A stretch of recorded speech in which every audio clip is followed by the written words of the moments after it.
Teresa, would you do the roll call, please? Sure. Chairman Riker, Here. Vice Chair Sloan is absent. Commissioner Davis, Here. Commissioner Bennett, Here. Commissioner McDonald. Here. Thank you. I'll do the invocation and pledge. And I'll start and say, Dear Heavenly Father, thank you for this opportunity to meet together. Thank you, Lord, for everything that you're doing for this agency. There's so many things that you are doing for this agency. We feel so blessed and so honored that you would entrust us with the development that's about to happen, Lord, with all the food that's been brought in and the toys and everything that Teresa and her staff have been working on, Lord. We thank you for our 75 years, Lord, and we ask that you would continue to guide us and that your will be done on earth here with our agency as you would wish it to be, as it is in heaven. In Jesus' name we pray. Amen. And we'll do the pledge now. I pledge allegiance to the flag of the United States of America and to the republic for which it stands, one nation under God, indivisible, with liberty and justice for all. That's good, Sue. Okay. All right, we have first item on the agenda is to approve the meeting minutes from November 10th. Did everyone get a chance to look at them? And if so, I'll accept a motion to approve and a second. So move. Sue, your second? Okay, all in favor? Aye. None opposed? Motion carries. Public participation? Do we have any public participation tonight? Nope. All right, well, no one's here. All right, we'll move along with the agenda then. So tenant account charge-offs, we have none, it says, Teresa? No. And assets to condemn, we have none either. No. All right, and then the director's report. So we'll start with vacancy.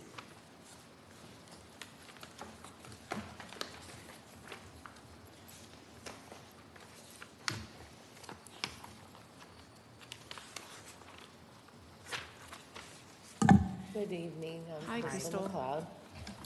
I'm going to start off with the public housing vacancy report. Our last two for November moved out, which was 553 and 503rd Street.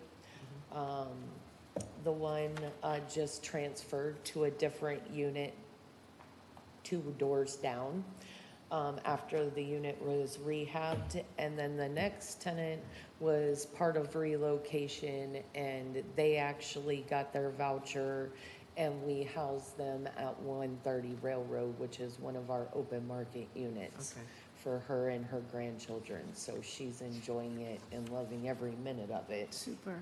Yes. Next is the open market vacancy report. My last move-in was 527. We finally got it rented to a mom and her children in the Transitional Supportive Housing Program. She was a referral from Our Lady Star of the Sea. So very sweet family. The kids are very awesome too. And then we had 130 Railroad, which, like I said, she came from Enterprise Homes, a part of relocation. So that housed another one of our empty units in open market. Can I ask a question, Crystal? Yes, ma'am. So 3 of these homes have been leased to homeless families? Am I reading that correctly? Paniotis was relocation from Enterprise Homes, which is Okay. public housing. So they were in a unit that's in demo dispo. So they're gonna be demoed, so we're doing relocation for those tenants. She got issued a voucher. The ones that are moving is because something in their unit's broken that I we see. haven't repaired. So we issued her a voucher and she moved into one of our units on Railroad. I think Michelle's question was on the spreadsheet. We have on the right-hand side 3 Comments. transitional supportive housing families that were homeless, Homeless. that we housed since last August of 2024. Oh, okay, sorry. Yes, ma'am. I apologize. Yes, we did.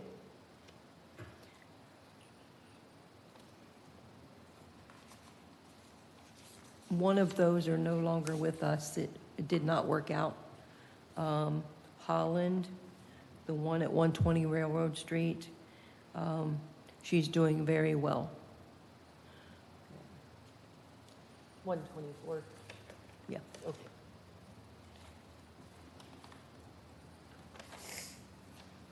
Is that all your questions Okay. for? Yeah. Okay.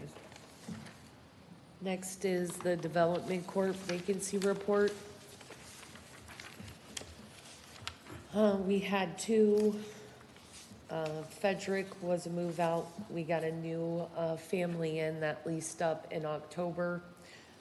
For 607 Washington, that was another one of our units that had been vacant that we were trying to fill. Nice family. 115 Turgot, we got a candidate and she never ended up moving in. She signed her paperwork and received her keys, but decided to back out and returned her keys, and it's now vacant again, so.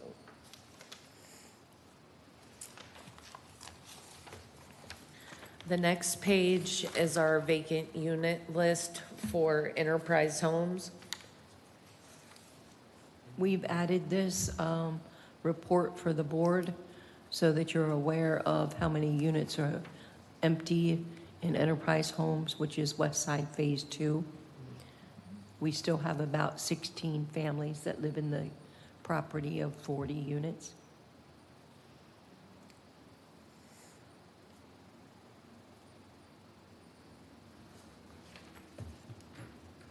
Do you guys have any questions?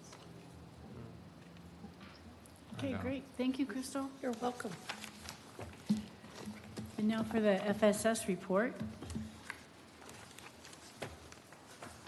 Okay. We just had another family from Section 8 have her home dedication in Edgewater from the Section 8 program. She hasn't graduated yet, but she will be graduating. She has her escrow. She'll be graduating the program in January, but she has graduated the program into homeownership with Habitat for Humanity. We also had another family, Kim Wright from Enterprise Homes and Judith Sell from Enterprise Homes, which are both elderly and disabled families, also left Enterprise Homes into homeownership. They were not in FSS because they're elderly and disabled, but they also left Enterprise Homes into homeownership from public housing. Super. Yeah. Yeah. We have 76 participants, and this is as of November. 222 total family members, 1 contract pending, 11 with escrow, 56 with 0 escrow. That does not mean that they're not working. It means that their rent has not increased enough to get escrow yet. Public housing with escrow 2, without escrow 8, 2 in college, 1 high school diploma, 67 employed now, 10 unemployed, and 2 families increased their income since the last one. Thank you. Any questions for Teresa on the FSS report? All right. Next item on the agenda is the services report. That's you Okay. again, Teresa. Yeah. So this is our Community Resource Center. So we served 17 senior bags in November, 26 homeless bags, 47 frozen meats, 6 food stamp assistance, 94 gift cards. So that almost, it went from 60 to 94. We are seeing a great increase in the amount of homeless that are coming in for gift cards. We usually stop the list at 20, but the church have asked us to go ahead and take the names, and then if they have extra, they see them. So they have actually been seeing about 25 a week now that are coming in. Now, these are families that only get served once a month for gift cards. So these are not families that are being duplicated. This is once a month gift cards. So 8 bus passes, 12 MREs, and 12 other linkages to resources, 26 homeless served, 44 elderly served, total number of services provided to 210.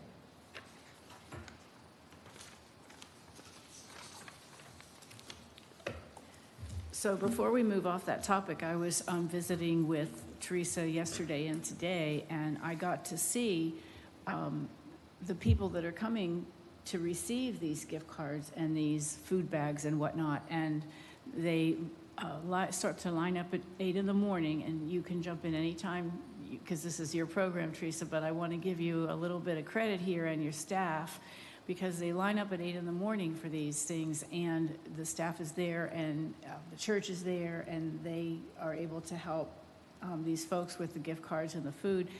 And so now, you had told me today about Coronado Church is now supplying coffee so that they can come and get coffee, and that's like they can't wait to get their coffee in the morning, like most of us can't wait for that first cup, right? Mm-hmm.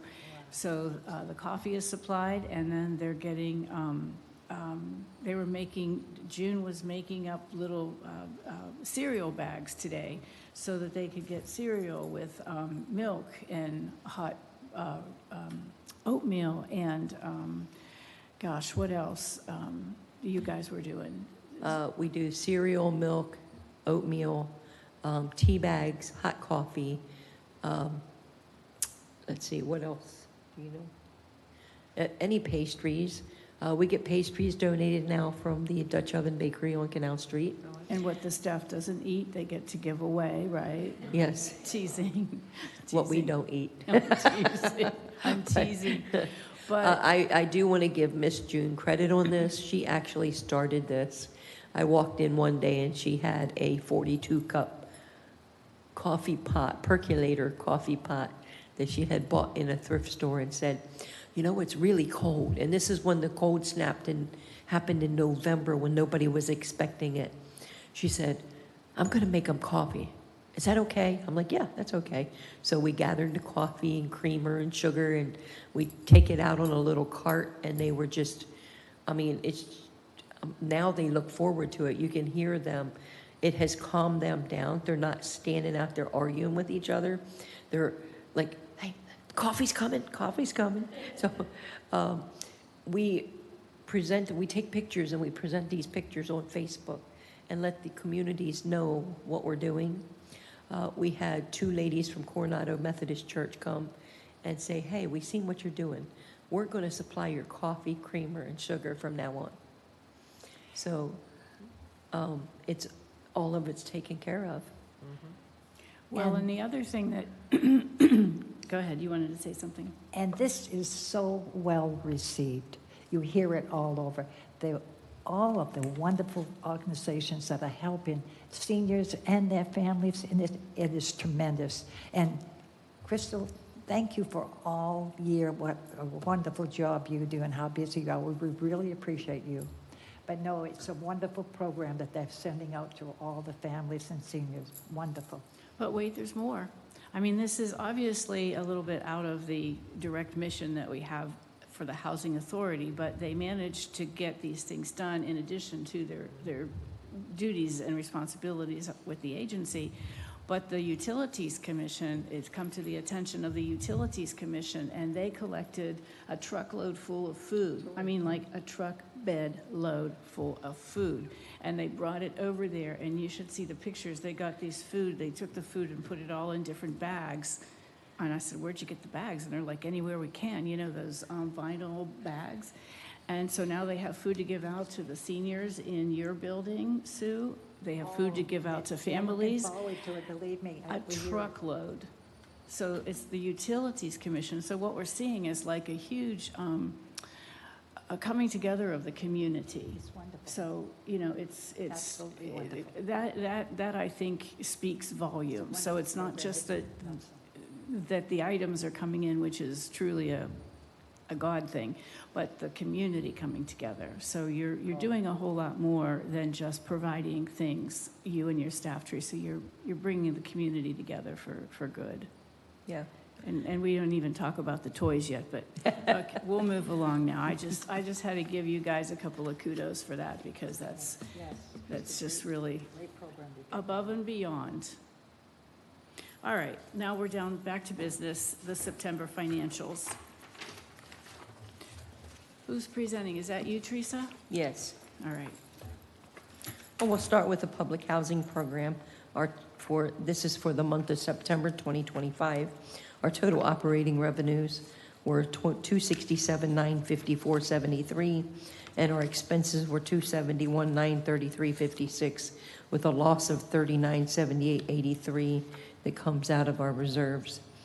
Our bank balance was $1,695,080.92. Our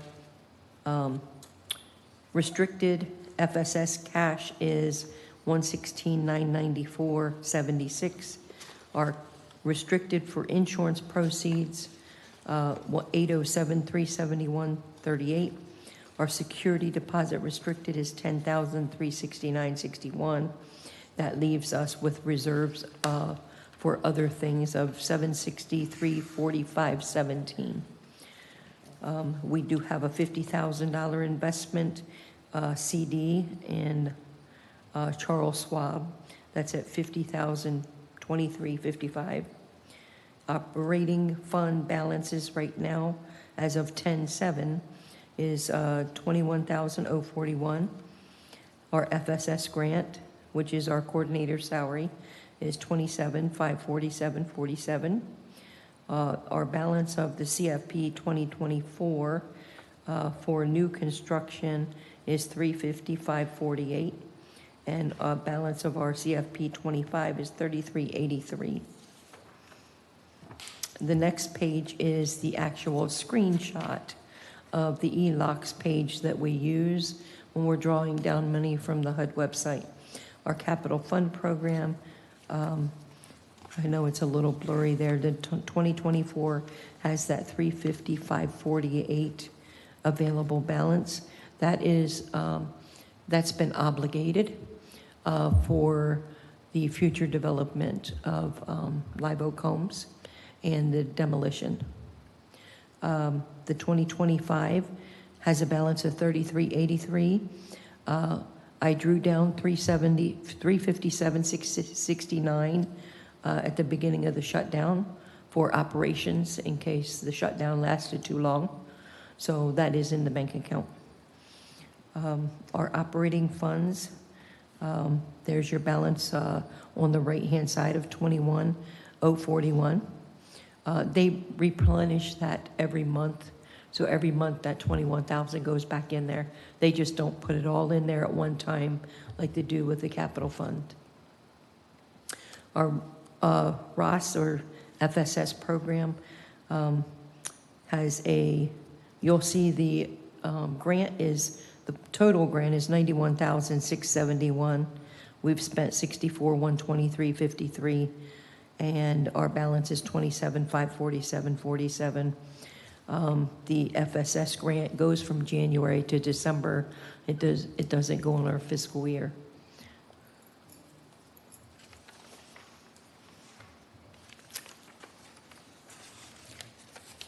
Any questions in public housing? I kind of had one, and I think I'm probably just not reading it correctly, but and we talked about this before, I just want to see how it translates, but the net loss of $3,978, when I take it to the income statement, that one, at the bottom, year-to-date, our loss is, if I'm reading it right, $14,949, but then the budget says we would have lost $276,135. So I guess I'm not sure how we got such a big loss there and what that is. You're looking at the income statement, Yes. and which line are you looking at? Page 3, at the very bottom where it says total operating income loss, and it shows the 11,000 1 month ending September, and then it shows 6 months, 14,949.62. Oh, you're on the budgeted income statement? Yeah, Yeah. okay. But then, what's the 276?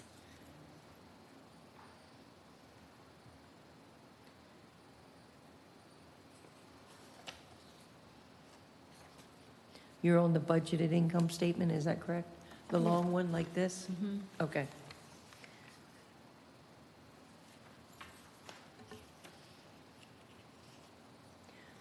Okay, so what is your question now, that I'm on the Well- right page? Well, on page 3, it shows that the 6 months ended loss, 14,949.62. Right. But then the budget shows that we actually would be able to lose 276,135, and I just wasn't sure how we got that or even why that big number would be. And then you look on the last page, on page 4, your 6 months ended September is 3,978, so some money's getting made up somewhere, but it's still against the budget of the 276,135. I just wondered why we budgeted so much of a loss. That I would have to ask Sonia about, because she runs Okay. these statements with the fee accountant. Okay. Thank you.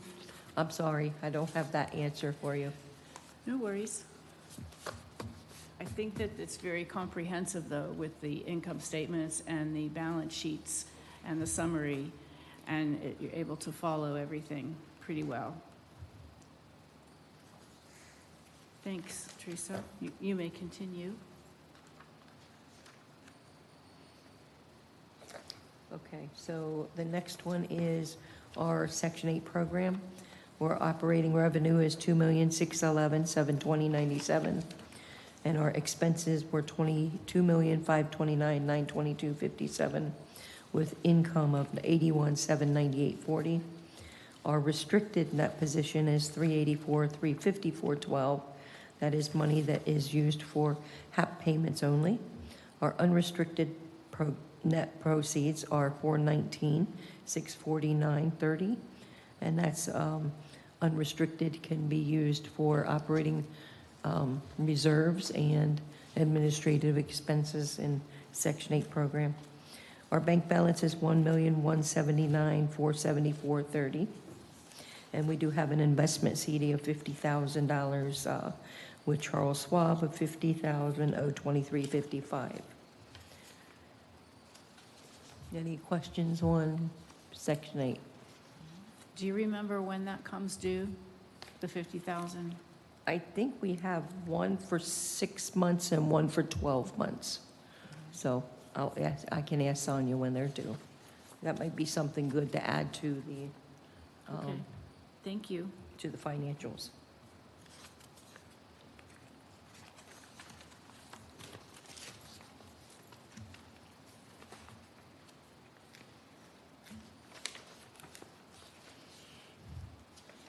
Open Okay. market? I'm sorry, but we got like a double public housing and a double Section 8 in the board package. My printer was acting up. So to open market, we had revenue of $61,918.82, expenses of $45,930.78, with income of $15,988, and a bank balance of $291,146.05. Any questions on the open market program?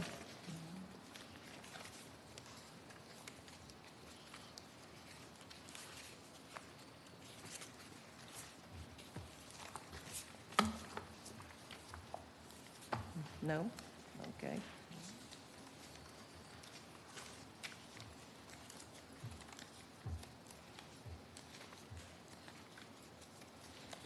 Okay, Development Corporation, operating income, revenue of $87,676.33, expenses of $42,686.22, income of $44,990.11. The bank balance is $212,262.45. Any questions on the Development Corporation? Does look like we're coming out of the hole that we were in when we had a lot of vacancies. So now we're starting to show our profits again. So these pages are in here twice as well? Yes, it looks like it was. I think it's just the public housing and the, No, the Development Development is in Corporation was twice. on are they in twice. twice Yeah. too? Yeah. I think I that's missed just that to one. make Yep. sure we're reading the documentation. Yep, we're burning a lot of trees here, Teresa. Yes, I was it was a very frustrating day. I must have pulled mine out already then, because I only have once here. The second one has all the backup documentation with it. Yeah.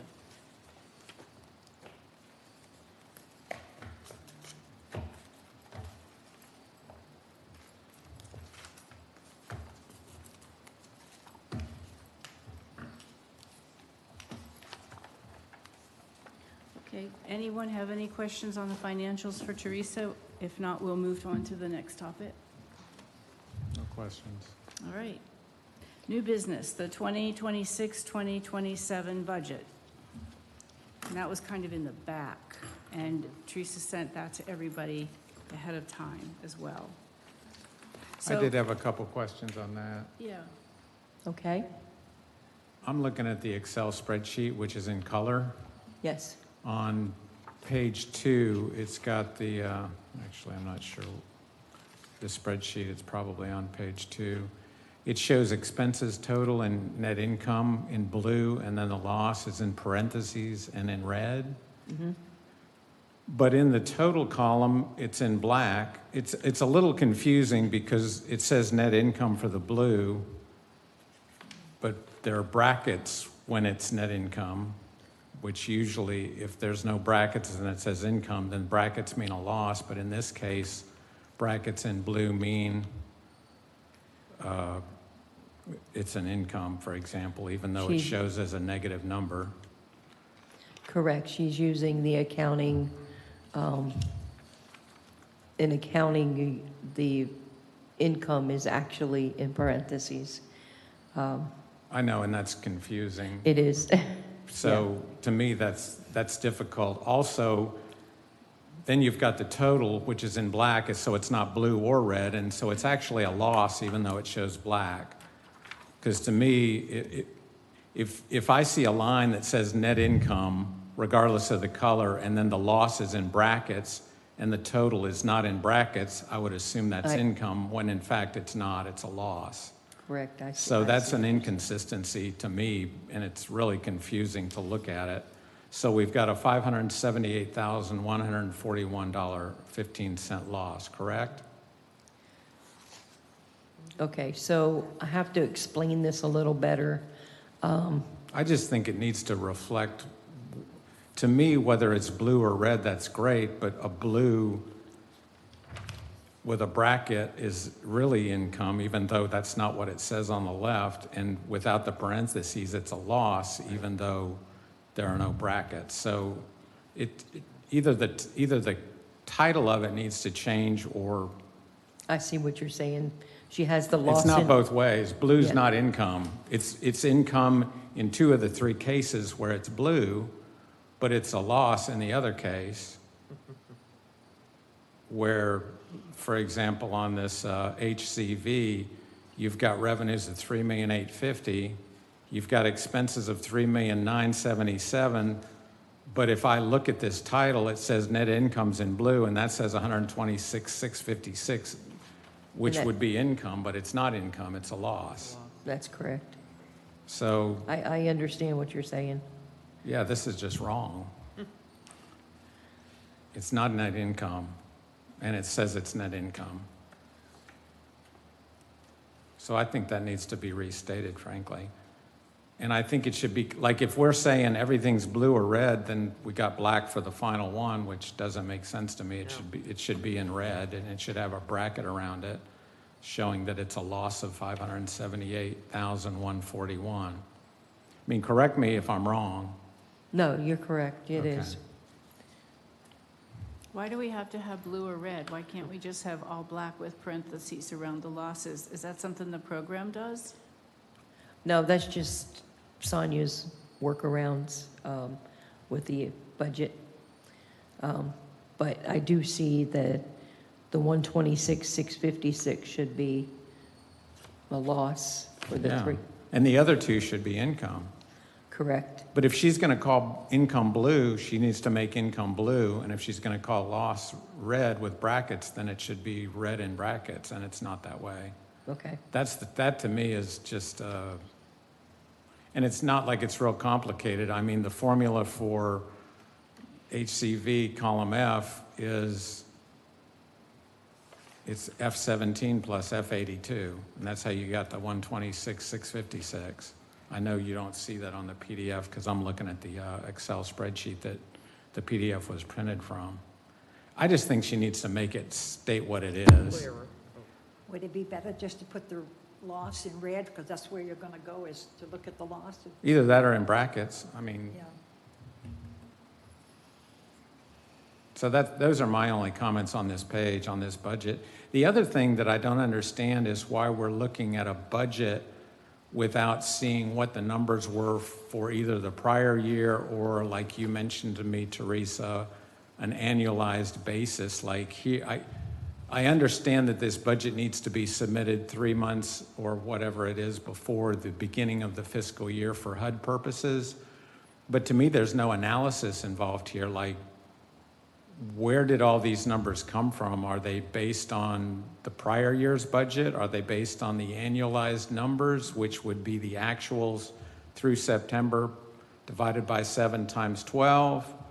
There's no analysis here to say, okay, this budget went up 29%. Should it have gone up 29%? You know, to me, that's like to approve this budget without seeing any analysis on how we arrived at these numbers. That's just the thing. When I always looked at budgets, I either was comparing the budget we're looking to approve with the prior year's budget, or I was looking at the budget that needs to be approved or is submitted for approval versus the annualized numbers year to date plus a proration to get us through the end of the year. So we're looking at 12 months versus 12 months. Okay. Those are my comments.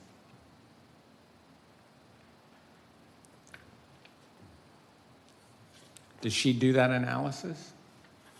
She does those analysis, and she bases it on the expenses from April 1st to, I believe it was October 31st, divided by 7 times by 12, so that she could get the annualized numbers, which is projected for the future.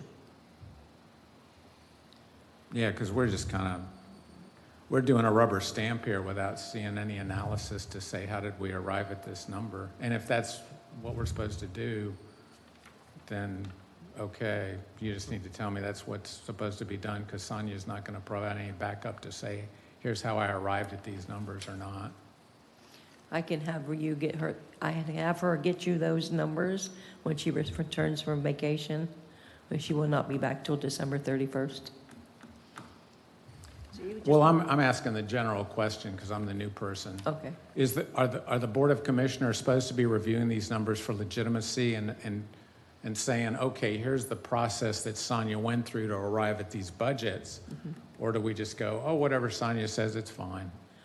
No, what we did is we usually do a board retreat, which is usually about, 2 to 3, 4 hours of nothing but budget. And have we had that lately? We haven't had that lately, have we? Okay. So we did a board retreat this year for commissioners, new commissioners. A lot of times we'll do a board retreat which goes, or a budget retreat, which will go through the budget line by line by line. And with all the new board members, it may be a good idea for us to schedule something like that again. Yeah, and I don't even it's not like I need somebody to hold my hand. I mean, it's great for Sonia to be there to answer questions, But it's also just a thing of wanting to say, okay, the analysis, the due diligence was done, here's the prior year's budget. To me, I like to look at the prior year's budget versus the budget that's proposed, so you can say, Okay. this one went up 18%, this one went up 212%, why is that? Or whatever it went up to where there's a percentage variance from the prior year to the year that's proposed. And again, I'm not trying to reinvent the wheel here. If everything's fine, and I've sat down with Sonia for a number of hours, and I don't have any question that these numbers are right or wrong. We're just only seeing the final work product without any of the analysis that she probably used to provide this final work product.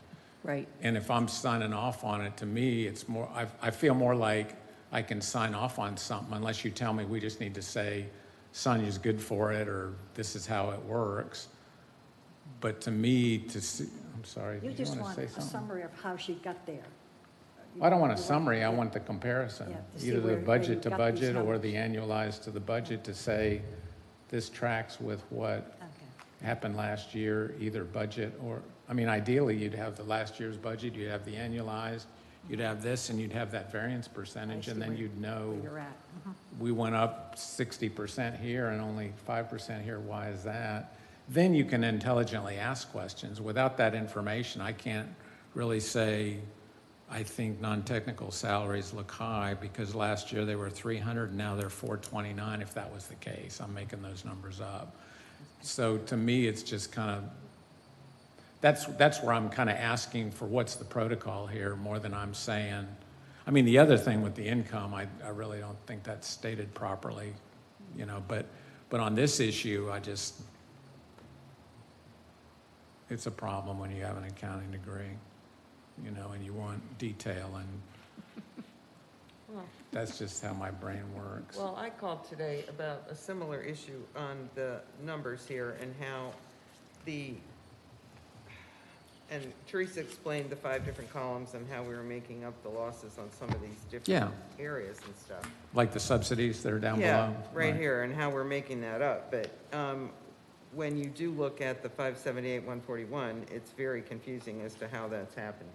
So you have to separate it out. So really, if you're going to look at a budget comparison from last year to this year, you would need 5 different sets of numbers. Exactly. Well, you need 5 Yeah. pages. Yeah, You need 5 pages, one for each of these budgets. right. I like this as a summary page, like here's the total when you look at the other 5 numbers, or excuse me, the 5 categories. But I can find something on page 72 of a 78-page thing just by scanning stuff because I spent 2 decades doing nothing else. So that's where I'm just saying it'd be nice to run through that analysis or see a copy of that analysis to feel like, okay, I think I understand how this got where it is and it looks fine to Okay. me or I whatever. can make sure you get a copy of that analysis that she used. Yeah. And I really think she should work on this final net income loss thing. The other part's clear. The expenses are what they are. They add up to $6,374,000. The revenues add up to $5,796,000. That's where I got confused because if you give me a black number without parentheses around it for net income, I go, that's net income, and it would be parentheses for the loss because it says right over here, loss in parentheses. But it's not in parentheses, so to me that's income, but it's not. So I really think that's inconsistency in the way it's stated. When does this have to be approved? Can we do it next meeting? 90 days before the fiscal year. Which is January 3rd, basically.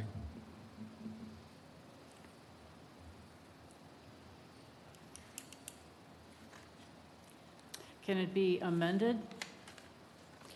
It can be approved and then we can amend it.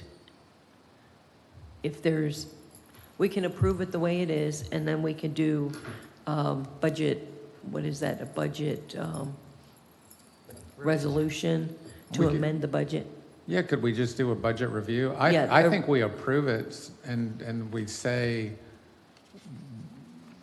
I don't even, to me, it's not important if it's a resolution or not. It's just we agree to have Sonia provide to clarify this income thing so it's stated properly, and then to also say, we want to look at how you arrived at these numbers by category. This is a great summary page for the final budget, and here's the 5 revenue centers, expense centers.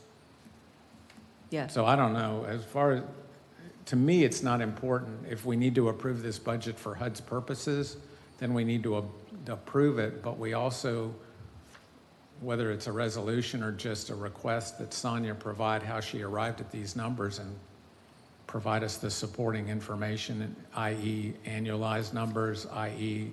the prior year's budget ending 3/21 or 3/31 of 26 versus this one that ends 3/31 of 27, and then a percentage variance so we can just look at that, you know?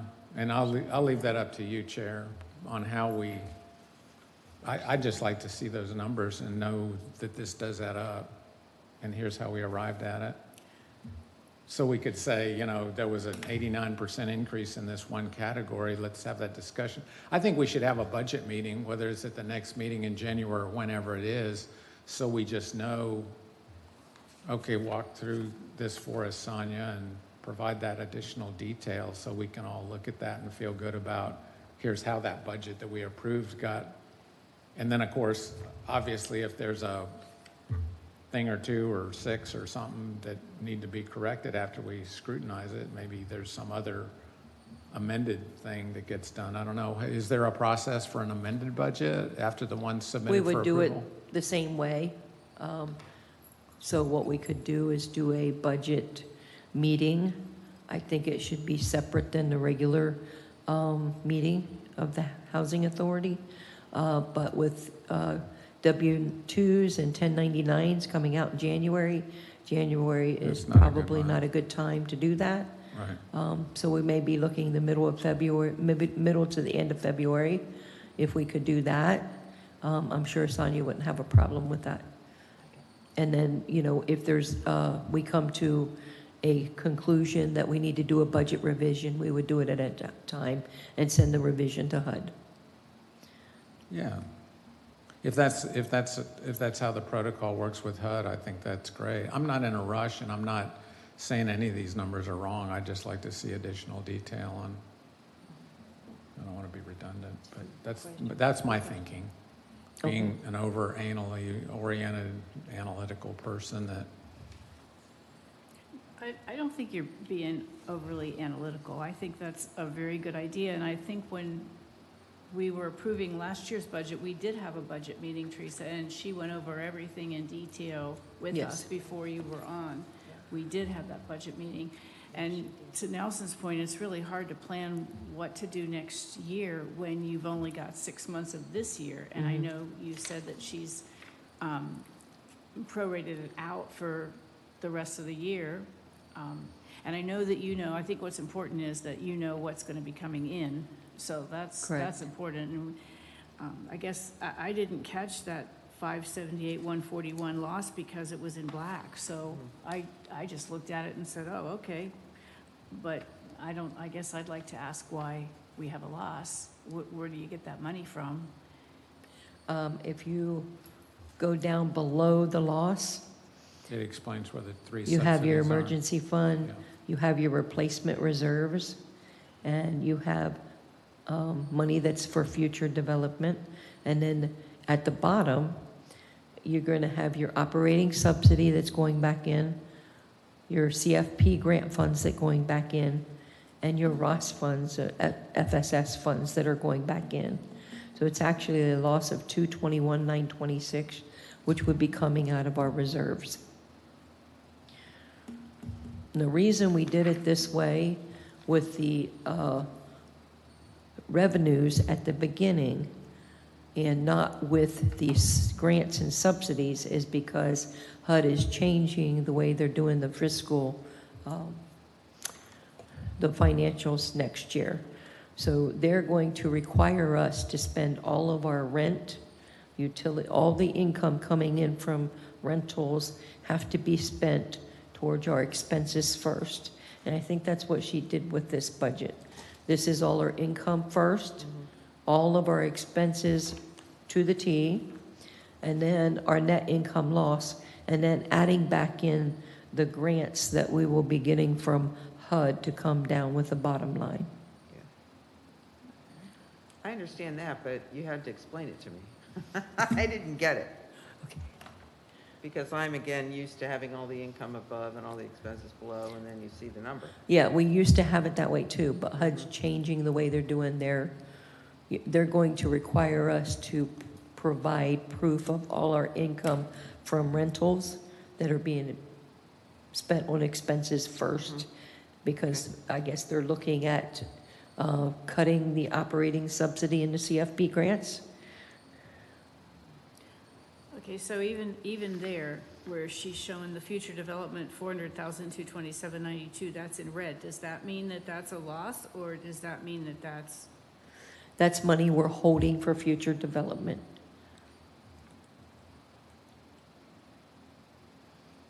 But see, that's confusing too, that it's in, Because it's in red, yes. yeah. Yeah, I don't think that she Yeah. can submit this as it is to HUD, because if we're asking questions and we're not HUD people, this is gonna have them going in circles. You know, can we just do black, and can we do I will have her. parentheses? She has her computer with her. I will have her make these changes before it's submitted. Okay, that would be great, Teresa. I think that would take away a lot of, because, yeah, It's confusing. I'm looking at the black 578 without adding the numbers, thinking, oh, profit, terrific. And I had no idea what was going on in the bottom here. So if she could just do that, and as Nelson said, we can approve it tonight, pending a budget meeting in mid-February. If we could do mid-February, the sooner we can, the better. And then just feel comfortable with our vote. I think that's what we're all trying to do. We're supposed to be fiscally responsible as this board, and to rubber stamp, even though we don't disbelieve the numbers, but if we're fiduciary responsible for it, then we have to be comfortable with it. And I'm not hearing a lot of comfort up here. So if you have to have it approved because you have to submit it, we can go ahead and do that unless there's an objection from anyone. Pending that we have a budget meeting with Sonia where we can follow all the numbers in mid-February. Yes. Does that work for everybody? I think that's a good idea. Yeah. Yeah. Okay. You satisfied with that, Nelson? Yeah. Okay, all right. Well, do we want to do the resolution now, since we're on the topic, or wait? We can. Let's do the resolution now, then. All right, so that's resolution, 2025-26. I move that we approve that resolution. a second. Who seconds? You second? Michelle seconds. All in Okay. favor? Aye. Any opposed? Motion carries. And then there's the footnote that we're going to review the budget numbers in February and have the correct. Well, the other thing is, she's going to fix this net income loss thing, so it's Yeah, either, we'll fix this. if there's brackets, it's a loss. If there are no Right. brackets, it's an income. Yeah, we'll fix that and send that over by email for the board. Okay. All right, and so would you let the minutes reflect that this blue and this red will be corrected before it gets sent to HUD, and also that we will have our budget meeting in mid-February? Okay. I don't know that we need to particularly vote with that, but that is the consensus of the board, so if it reflects in the minutes, I think that makes everybody comfortable. Teresa, if you don't mind. Thank you. I have it written down.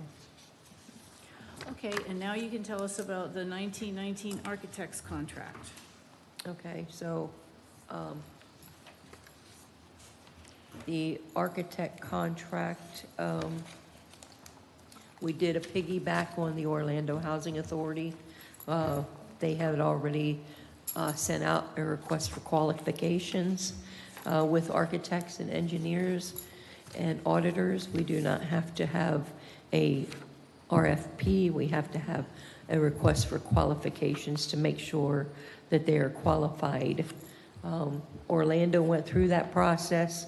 We're piggybacking off of their process and signing a contract with 1919 Architects so that we can move forward with the rehab of Donnelly Homes as our FEMA funds start coming in.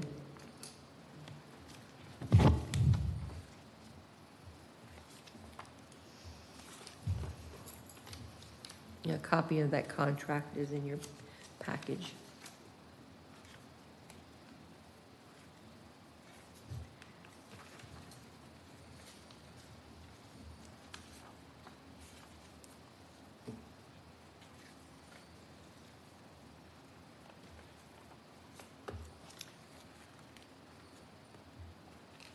Does anyone have questions on that contract or this resolution?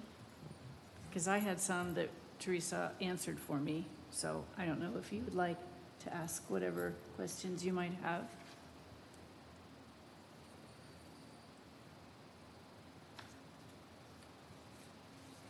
I guess my question, Teresa, and I didn't ask it to you earlier today, but how do we know what the cost of this is? The cost is determined by task order. Right. That is on page 5 Right. at the bottom. So what happens is I email the architect and say, okay, this is what we want to do. So I have started that process today. These are the things we want to do. This is what we want to change: air conditioning units, windows, tankless water heaters, and bring the property up to a better standard. They are going to actually come to the property and look at the scope of work, do an independent cost estimate, which is ICE.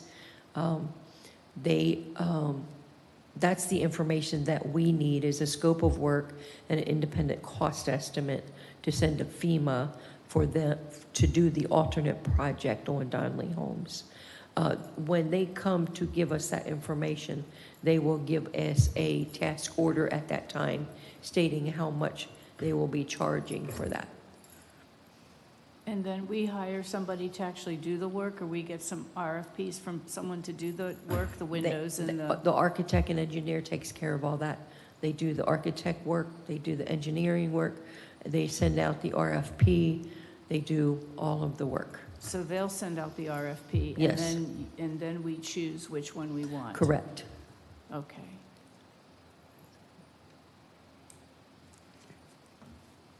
And what's the benefit of the piggyback like? The piggyback is so that we don't have to spend a lot of time advertising, waiting for bids to come in. Money's starting to come in from FEMA in the state of Florida now. We're up to $65,000. We're scheduled to meet with the insurance company the end of January. So we want to have this ball rolling because we need to send that scope of work and the independent cost estimate to FEMA for them to say, okay, yeah, we're going to let you use this money on this other project. But they won't release that money until we tell them what we want to use it on and they approve it. So the thinking is, because Orlando has already put out an RFQ and Orlando has already picked these guys, 1919 Architects, then we don't have to go through the RFQ process for this particular piece of Correct. any work that we need done. So we can say, all right, if it's good enough for Orlando, it's good enough for us. Correct. And then they come and they will estimate what it should be. They'll go out, get the RFPs, then we decide which contractor we want to handle the work. Yes. Then we would do the due diligence of selecting the contractor, and that's when we would look at cost and cost analysis and different things like that. And Orlando's happy with these guys? Yes. Yes, I've talked to Orlando. They actually have 2 A&Es, architects, because they're so big. They have more than one architect. Okay. Okay, I understand that. Anyone else have questions or need clarification on this or anything? This is what we did at the condo association. We hired an engineering company. We did not RFQ them. And the engineering company did the demolition, what do they call it? Where they do some demolition, they look at what the problems are. They don't do a lot of demolition, they just do some. And then they go out for RFP, and they bring in the contractors, and now the condo association will choose which contractor. But they're kind of like, so these guys have a fiduciary responsibility to us, kind of like my engineering company at the condo Correct. association. So am I on the right track? You are. Okay, I just want to be sure I'm on the right track. Okay, good. Well, All right. and then they also follow up with the construction. So they will come in and make sure that the contractors are doing their job and doing it right.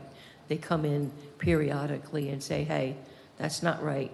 So anytime the contractor puts in a job order stating that they want a payment, the engineer will come in and make sure that that work is done and completed satisfactorily before the payment's released.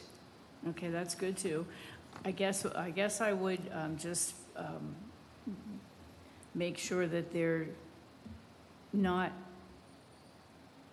racking up a lot of charges for their work, you know, because that's what we're having to be careful of, where this other seat I sit in, that we're supposed to pay them X amount of money, and what if they start racking up more? But we Right. don't even have an X amount of money here, so, They'll give us an amount of money for each task order that we give them. okay. So say I got $65,000 now from FEMA, and we want to go ahead and get some cost on the tankless water heaters. Instead of waiting, let's go ahead and move forward with doing the tankless water heaters, get the independent cost estimate, get the scope of work, get the approval from FEMA, get the money, and then that would be that task order. That would be paid off. And then we would go to the next task order. Or we could do it all at one time and just do one task order. Okay, okay, I understand. Does anyone else have any questions? I don't want to belabor this. No. All right, so we have Resolution 2025-27, which is that our Board of Commissioners will approve the contract with 1919 Architects. Motion and a second, please. Are you making a motion, Sue? Okay, Sue's Second. making the motion, Nelson second. All in favor? Aye. All right, no one's opposed, motion carries. Okay, good, we got that done. No old business, and I did you do wanna- have a couple new business things I didn't Yes. add. Okay, We had a celebration on our public housing property this past weekend where we had the Association of Recovering Motorcyclists and the Recovering Women Riders come out on their motorcycles with Santa, and they adopted all of our public housing children. And we had a big party, and it was wonderful. The kids loved it. They had playing music. We got cookies donated from Mondelez, and they did some crafts. And we've done this 2 years in a row now. The kids love it. And we drive the motorcycles through Green Lawn Manor, so the seniors love it too. So it was very successful. And this week, tomorrow, we go with the U-Haul to pick up the Toys for Tots. We set up at the Pleasant Grove Missionary Baptist Church across from the Babe James Center. And Friday, we will be distributing our Toys for Tots for our community in New Smyrna, Edgewater, and Oak Hill. okay. Did you want to give us any updates on development, or did you just put that in there so we could read it? Development, I actually have a new development that I got this week for Live Oak Homes. That's not in here because I wrote this before I got the approval. So, Merry Christmas. We got HUD approval to demolition of Live Oak Homes. Whoa. So, another reason for the contract with the A&E. Jane at Tag Associates will be working with us to do the RFP on that. We will have a community meeting on January 13th at 6 o'clock in the evening, to be determined location. We have to have a community meeting before we put the RFP out for the demolition. So we are moving forward with demolition of Live Oak Homes. That's a plus. Yeah, Awesome. very good news. Very nice. And is Alejandro still continuing to work with the city? What's that? Is Alejandro still continuing to work with the city to get the approval for the 62 units? Yes, yes. So he's doing that simultaneously? Yeah, they're working on that now to do the change. This is our 4% bond. This is a 4% bond. Last year was $16.5 million. And this year, we are in a boost area, which means we get 30% more. The 16.5 plus 30% more, which will cover the gap that we had last year. So we will not need any gap funding moving forward. So we should start construction. The paperwork that came in for the demolition said demolition has to be completed and contractors paid by this time next year. And then, while we're doing demolition, we will be working on getting our funding and starting our construction. So two good things. HUD said we could go ahead and demo, and we don't have any money that we need. Everything's going to be taken care of. No gap. No gap funding. Because we were wondering about that last year, how we were going to come up with that money. Yeah. So that 30% boost put us where we needed to be. That is all good, Teresa. That is all good. Very good. That's super good. Nice. So the community meeting will be at Babe James or somewhere like that? Or Probably the Babe James Center. I got to get a hold of Ermitarie and make sure it's available. But that's the location, and that's where we're doing our developments. That better for the community be there. Is that the time when you tell them anything about the project, or just that we're Yes, gonna- it'll be a community meeting, letting them know what we plan on doing with the buildings, with the demolition, and the future plans of the development. Okay. Okay. Anything else under development you want to tell us? No, I don't think anything else has changed. We did put in the application for Florida Housing Finance for West Side Phase 2, which is a lottery drawing, waiting to hear back on that drawing. We should hear back shortly. And that's our fourth time up to bat. That's the fourth time. All right. Does anyone have anything they'd like to talk about for the good of the agency? Nelson, do you have anything? I'm good. Thank you, nothing. Sue? It's going very well. Michelle? No? All right, well, I'll take this opportunity at the end of the year to thank everybody for their service, for their diligence, for their time, for reading these agendas, for showing up, for giving all your great opinions, for helping Teresa and the agency run successfully, and wish you all a Merry Christmas and a really happy, prosperous, year. joyful, healthy 2026. Yep. A lot of nice. Thank you, Madam Chair. Thank you. Meeting Thank you. adjourned. Merry Christmas and Happy New Year, guys. Thank you. Thank you, Teresa. We've had a great year, I think. Thank you. Yeah. Little